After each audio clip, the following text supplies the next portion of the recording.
Uh, Varying the cache size.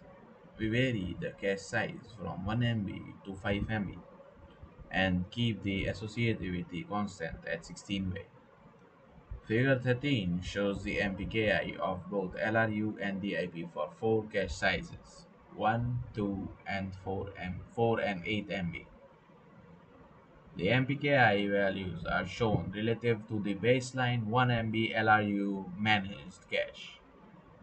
The bar labeled average represents the arithmetic mean MPKI measured over all the 16 benchmarks. As MCF has high MPKI, the average without MCF, average no MCF is also shown.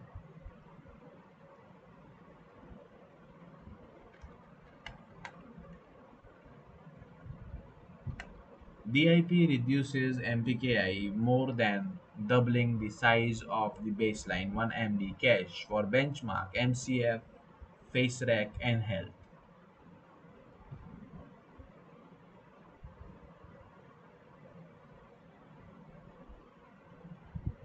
Rack and health.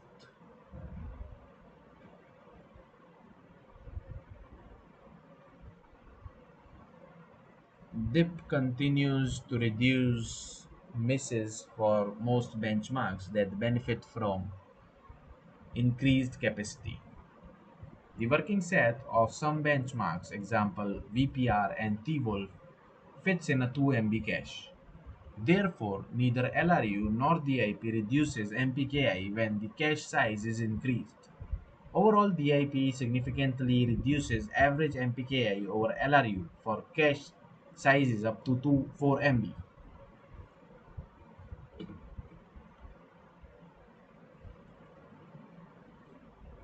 Bypassing instead of inserting at LRU. DIP uses BIP, which inserts most of the incoming lines in the LRU position. If such a line is accessed in the LRU position, only then is it updated to the MRU position. Another reasonable design point is to bypass the incoming line instead of inserting it in the LRU position. A DIP policy that employs BIP, which bypasses the incoming line when the incoming line is to be placed in the LRU position, is called DIP bypass.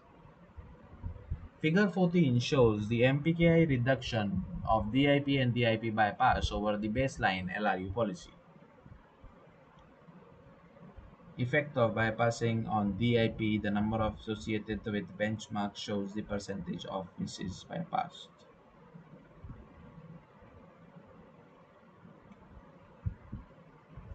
For all benchmarks except ART, face rack, and 6 track, DIP reduces MPKI more than DIP bypass. This happens because DIP promotes the line installed in the LRU position to the MRU position if the line is reused, thus increasing the useful lines in the non-LRU position. On the other hand, the bypass has the advantage of power savings as it avoids the operation of inserting the line in the cache. The percentage of misses that are bypassed by the bypass are shown in figure 14 by a number associated with each benchmark name. Thus, the proposed insertion policies can be used to reduce misses, cache power, or both.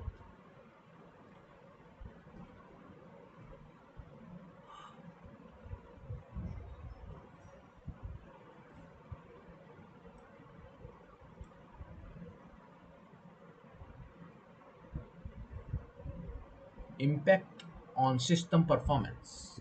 To evaluate the effect of DIP on the overall processor performance, we use an in-house execution-driven simulator based on the Alpha ISA.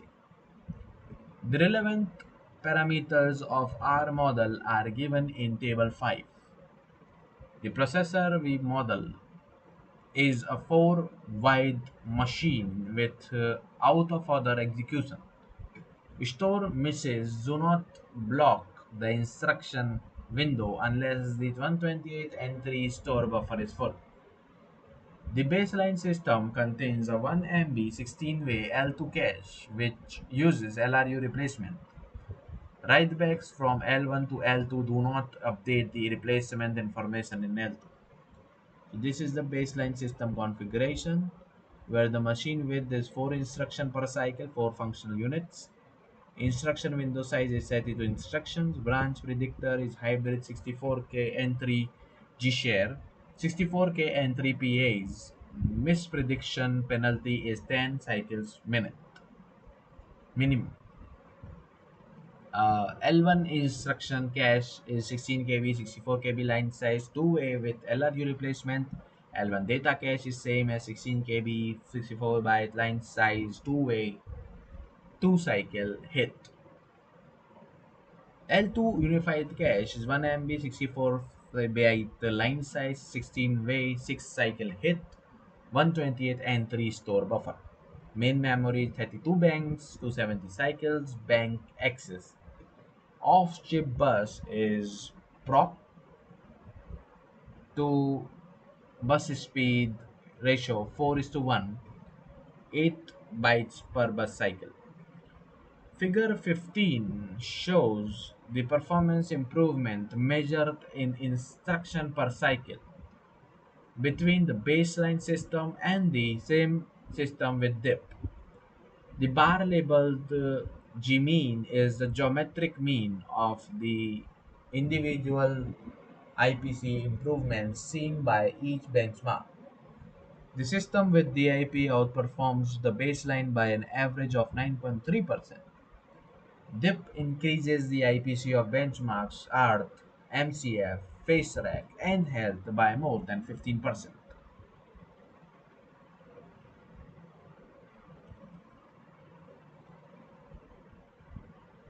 This is the instruction per cycle improvement in IPC improvement with DIP.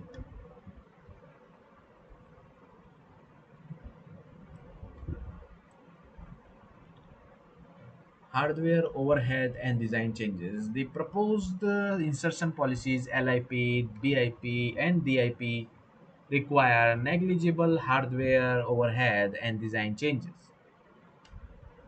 LIP inserts all incoming lines in the LRU position, which can easily be implemented by not performing the update to the MRU position that occurs on cache insertion. BIP is similar to LIP, except that it infrequently inserts an incoming line into the MRU position. To control the rate of MRU insertion in BIP, we use a 5-bit counter BIP CTR.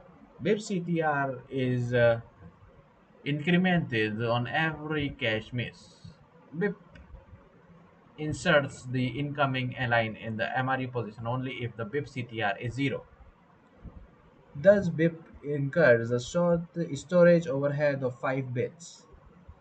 BIP requires storage of the 10-bit saturating counter P cell. DIP. Okay. The complement select policy avoids extra storage for identifying the dedicated sets. This is the P cell MSB bit BIP CTR equals to 0. It goes over here. It goes to 0 0 0 1 0 1 0. It goes to 1 NA 1 1. What is the dedicated LRU set? Is set index 9 is to 5. It equals to set index for 0. It goes over here. Dedicated BIP set index 9 is to 5 is equal to negative or set index 4 is to 0. It goes over the existing cache module, update recency at insert, set index 9 to 0, tag, databus. This is a figure hardware changes for implementing them. Figure 16 shows the design changes incurred in implementing DIP. The implementation requires a total storage overhead of 15 bits, 5-bit CTR plus 10-bit P cell, and negligible logic overhead. A particular attractive aspect of DIP is that it does not require extra bits in the tag store entry, thus avoiding changes to the existing structure of cache. The absence of extra structures also means that DIP does not incur power and complexity overheads, as DIP does not add any logic to the cache access path. The access time of the cache remains unaffected.